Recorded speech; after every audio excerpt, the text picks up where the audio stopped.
Merry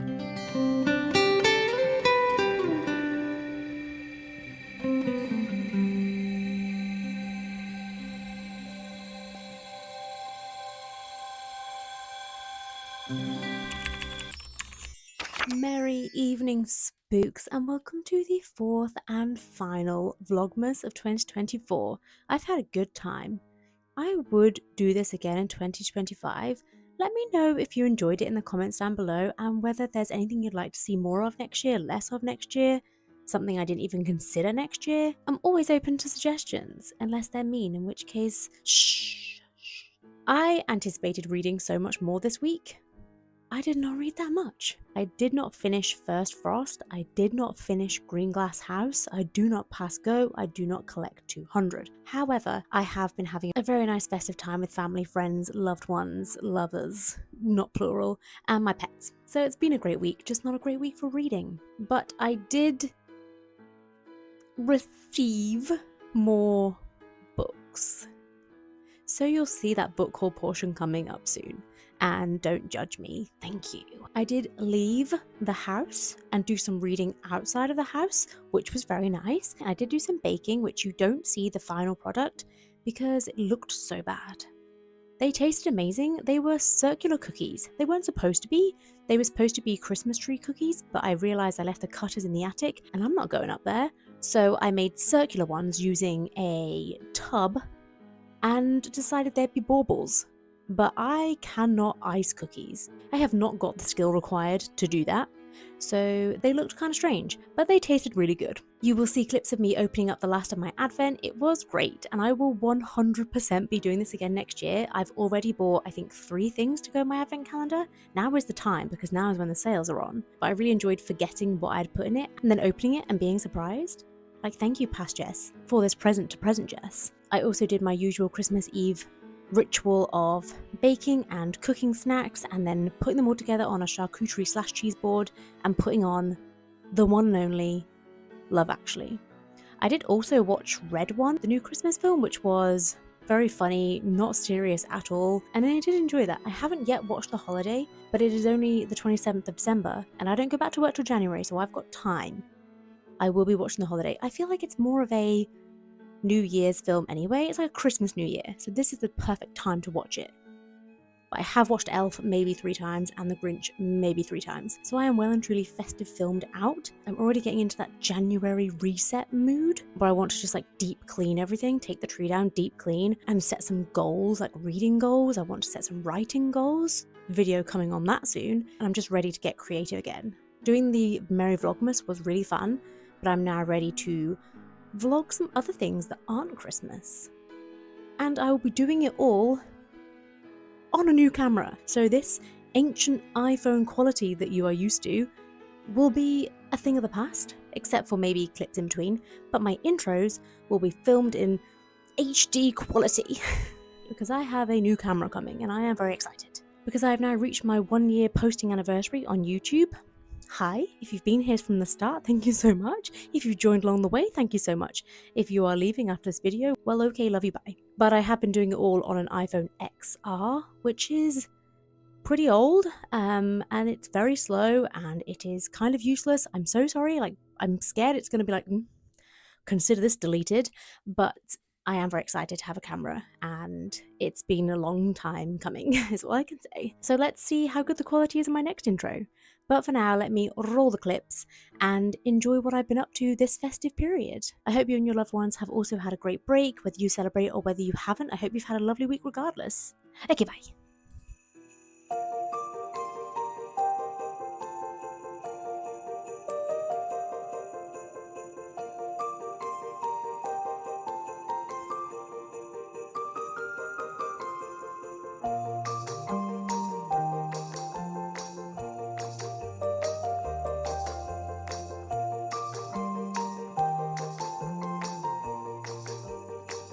Okay, I need to be honest with myself, with you, with the world at large.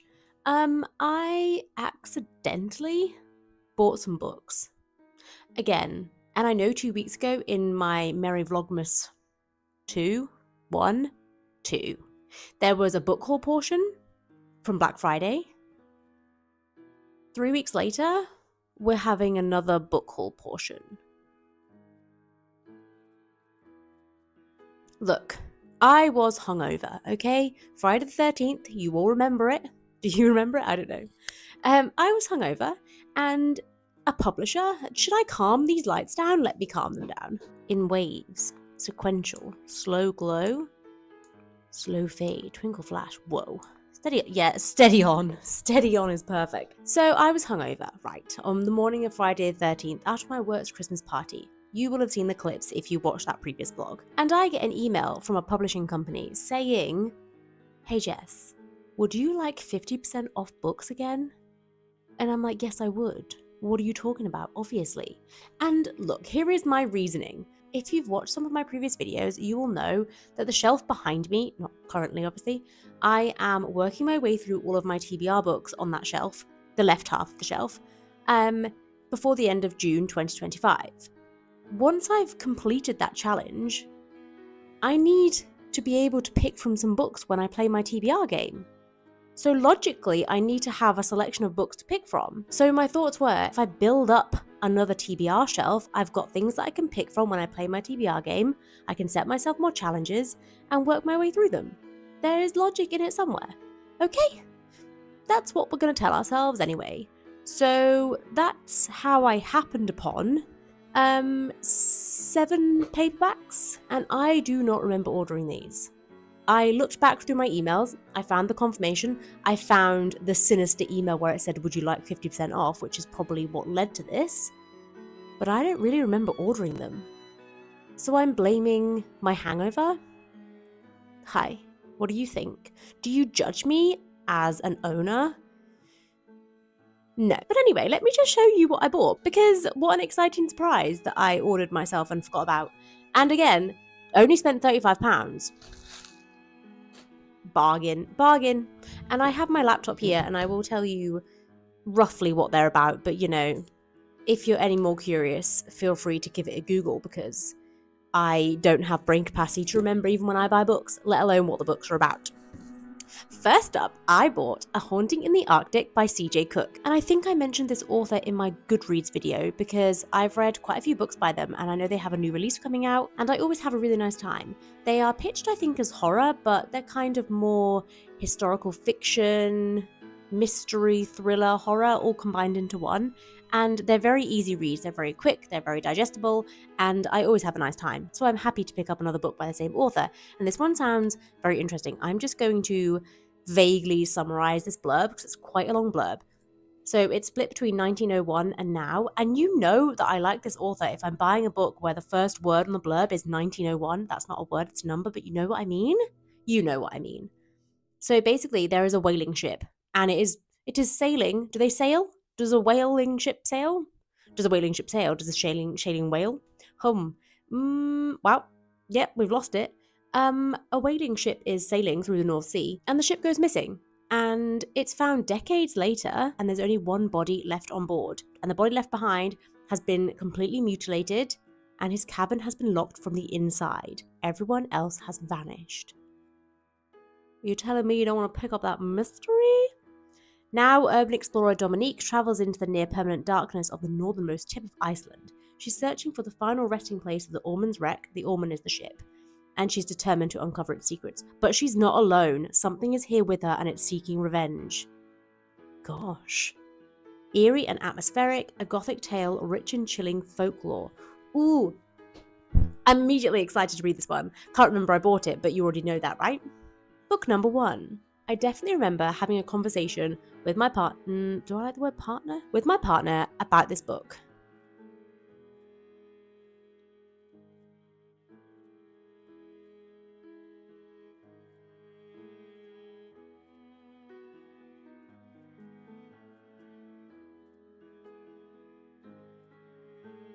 So it leads me to think that this was a premeditated order.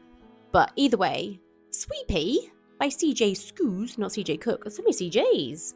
So many CJs. I did not know that the TV series was based on a book series. So my partner and I watched the TV series together and loved it. absolutely loved it. We binge watched it, but I didn't know it was a novel, so I'm definitely going to give this a read. It is a series. I don't know if there's 4 in the series. I can probably tell you that. There is 5 in the series, and I don't know if it's going to have the same sort of vibe as the TV show, but the premise of it is really exciting. If you don't know, it's basically a nobody that works in a newspaper, is overlooked by everyone and everything, and she starts to mentally prepare a kill list. And she's like, you know what? You keep doing me wrong, you're on my kill list. But then she starts to follow through with her list, and she basically tries to get away with murder. And for the most part, I think she's successful. So, be interesting to see how the book differs from the TV show, having watched the TV show first. Yeah, can't wait to pick that one up. I'll be real with you, this was 100% just a cover buy, and that is Wednesday's Child by Yi-Yun Lee. And look at this freaking cover. That is stunning. I feel like it should just be literary fiction, right? It looks like it should be literary fiction. Oh, it's short stories. You probably should have done your research, Jess. This dazzling collection of short stories was written over a decade and spans loss, alienation, aging, and the strangeness of contemporary life. A grieving mother makes a spreadsheet of everyone she's lost. I love a spreadsheet. Not so much a grieving spreadsheet. A professor develops a troubled intimacy with her hairdresser. And every year, a restless woman receives an email from a strange man twice her age and several states away. Don't like that. The stories in Wednesday's Child articulate the true cost of living with all of Lee's trademark unnerving beauty and searing wisdom. It does sound like it's going to be a slice of life, literary fiction character. What's a word? Sort of book, and I'm kind of here for it. I'll let you know how I got. It's quite short, so, I'm not intimidated. I recognise this cover too, We have... This is going to be so hard to say, because I want to say Orpheus and Eurydice, but I can't. Orphea and Eurydice, I guess? It's the gender roles reversed, isn't it? I think I've heard of this so many times before, and finally bought it by Elise John. And oh my god, this is a long blurb. Their love transcends every boundary, can it cheat death? So if you don't know the story of Orpheus and Eurydice, it is Eurydice passes away, and Orpheus manages to go down to the underworld and beg for her life back. And in order to do that, he plays his lyre, ding ding ding ding ding, a ding ding ding ding ding, and he charms Hades, and Hades is like, yeah, cool, you can take her away, but once you've left, don't look back. If you look back, I take her back. And what does this man do? He looks back. Of course he looks back. So yeah, I don't know if this is loosely based on the story or whether it follows a story entirely, but I'm very interested to see how they go about flipping the script. If you've been on my channel long, you'll know I love a Greek mythology retelling, so let's see where this one goes. I am currently watching the Netflix show Chaos, and there are lots of stories weaved throughout the whole show, but there is one where it follows Orpheus and Eurydice, and it's so odd to see it in kind of a modern day form. It's so weird. It's very good and it's very funny, but it's not serious, okay? It's a silly time. And I've got to the part where Orpheus has been granted access into the underworld, and he is there currently, and he hasn't yet spoken to Hades, so he hasn't yet charmed him with his music, but he's a rock star, so it's silly. It's a silly, goofy time. Oh, this book is chunky. Next up, we have Threadneedle by Carrie Thomas. This is looking to me like it is some magical fantasy wonderland. I've just checked on Goodreads, and it is the first in a duology, but there is also a 1.5 book, and the 1.5 book is called The Hedge Witch. I love hedge witches, so I'm very interested to see where this goes and whether I'd want to pick up the 1.5 and also the 2, which is called Shadow Stitch. Oh, there's a review that says, an enthralling and original fantasy woven inside a magical web of lies. Curious. Anna's aunt has always warned her of the dangers of magic and its deadly consequences. She counts down the days to the ceremony that will bind her magic forever. That is until she meets Effie and Attis. They open her eyes to a London Oh, it's based in England. Fun. They open her eyes to a London she never knew existed. One filled with magic shops, a secret library where the librarian feeds off words, and clubs where revelers lose themselves in a haze of spells. Why does this sound so unbelievably cozy? I wish I had got this in autumn. But magic is the first sin, it must be bound. Ooh, I'm so excited to read this. Didn't know I'd ordered it, never heard of it before, but how exciting. Why don't I remember ordering any of these? I mean, this one makes sense. Sorry, laptop. The Christmas Cottage by Sarah Morgan makes sense because I just read Sarah Morgan's the Christmas book club. Thank you for that. Oh, there's another one snowed in for Christmas. Sorry, that was really high pitched. Hope you didn't mind. I imagine that I bought this thinking I'm going to put it into my advent calendar, so that works, I guess. I will put it into my advent calendar. These covers are always so cute. There's a dog on the cover. I'm not going to read you the blurb because it's probably just a book about Christmas and fan family and friendship and possibly romance. We've made it to the last book. I hope you're still with me. I hope you're not judging me too harshly because, well, that's fair and it would hurt my feelings. Next up, wait, what the fuck is this?